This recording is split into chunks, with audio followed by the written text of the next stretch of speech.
Hi guys, welcome to Millennial Movie Fan Channel. My name's Tyler. Today's movie review is going to be for the new released The Little Things, directed by John Lee Hancock. If you guys are new to the channel, make sure you give me a thumbs up down below and hit subscribe and the little notification bell. That way you get alerts when I post a new video. Also share this video around all your friends and family on Facebook, Twitter, and all the different social media outlets. This is one of my favorite movies of the year, of probably the last year and a half or so. Even this movie was great. I thought it was really well edited and directed, and the writing, score, and performances were also great, and they kept you just enthralled in this narrative and the mystery that ensued. Denzel Washington plays an aging detective named Deacon who is back in town investigating this case. A replacement detective for him in his former jurisdiction is played by Rami Malek, and he is also investigating the case, so they kind of team up and try to figure out who the killer is. Jared Leto is the suspect for this series of connected murders, but there's more at play in this movie than just cracking the case and figuring out who did it. The two detectives put everything they have into the case and kind of let it mentally and emotionally consume them. And it really reminded me of Seven. What's in the box?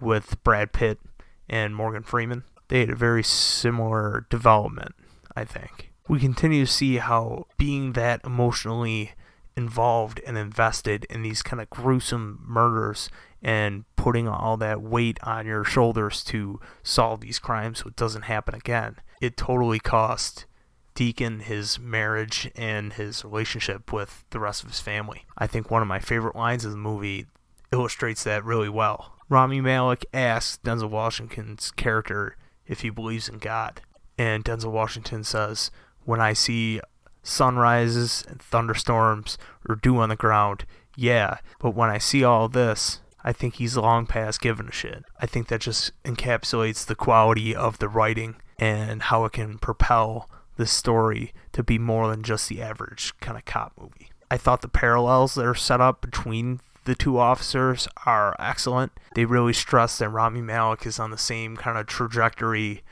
as Denzel's character if he keeps down the path of letting his work consume him. Jared Leto is such a creep in this movie, and his acting is great. He adopts a very different walk and just kind of way he carries himself.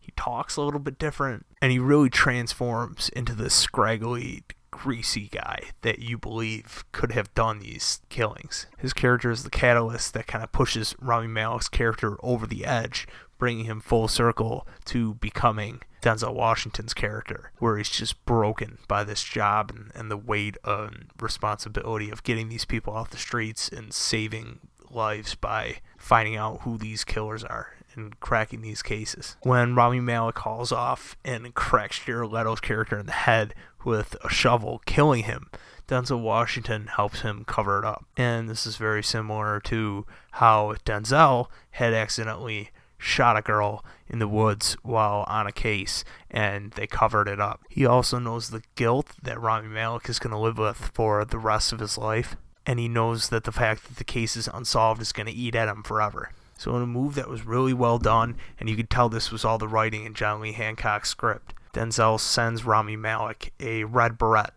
that was set up earlier that one of the girls would always wear when she was running, and she was killed while she was running. So it makes it look like he found that in Jared Leto's apartment. Not enough that they would be able to convict him, but enough for Rami Malek to ease his guilt a little bit and feel that at least they got their man and he was the guy. So he killed him, but at least he can't hurt anybody anymore. Also, a part of that parcel that he got delivered to him was a letter that said, "There are no angels." So, meaning you did what you had to do, protected people, and you did a good thing doing this one bad thing one time to help do a good thing. Maybe isn't so bad. There are no angels. And, that guy definitely wasn't one of them. However, the next scene, it cuts to Denzel burning evidence, and one of the things he tosses into the fire is a brand new pack of barrettes that's missing, which is clearly the red one that he sent to him. So it casts doubt, and they're good at doing that in the movie, casting doubt that Jared Leto even did it. because he has a police radio, so he could have just been hearing where they're going, and then he is putting together where all the murders are taking place, and he had confessed previously to another crime.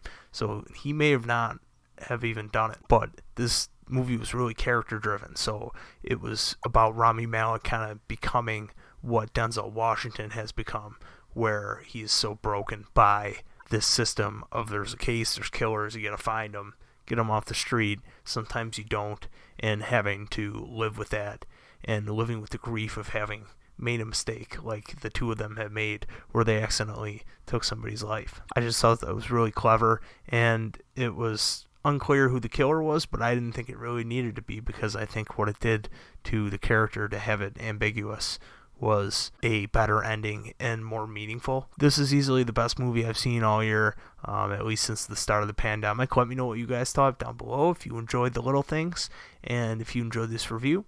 And like I said in the beginning, hit the thumbs up down below. That really helps out the channel. And hit subscribe and the little notification bell. Also share this video around all your friends and family on Facebook, Twitter, and all the different social media outlets.